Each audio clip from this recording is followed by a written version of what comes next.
আসসালামু আলাইকুম রহমতুল্লাহি ওয়া বারাকাতুহু। আমি একটা দোয়া পড়তেছি, সবাই আমার সাথে সাথে পড়েন। এটা পড়লে জীবনের সব গুনাহ মাফ করে দিবে আল্লাহ। আগের গুনাহ, পিছের গুনাহ। এটা হচ্ছে তওবা। তওবার দোয়া আর কি। আউযু বিল্লাহি মিনাশ শাইতানির রাজিম। বিসমিল্লাহির রহমানির রহিম। আস্তাগফিরুল্লাহ মিন কুল্লি রব্বি আমরি জামিউ ওয়া আতুবু ইলাইহি লা হাওলা ওয়ালা কুওয়াতা ইল্লা বিল্লাহিল আলিয়্যিল আযীম।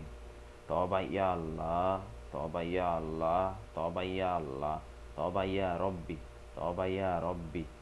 লা ইলাহা ইল্লাল্লাহু মুহাম্মাদুর রাসূলুল্লাহ। ইনশাআল্লাহ আল্লাহ সব গুনাহ মাফ করে দিবে। এটা পড়েন। আর আমার জন্য সবাই দোয়া করবেন। ভিডিওটা সবাই শেয়ার করে দিবেন। সবার গুনাহ যাতে মাফ হয়, সবাই যাতে পড়তে পারে। আল্লাহ হাফেজ, বাই বাই, সালামু আলাইকুম।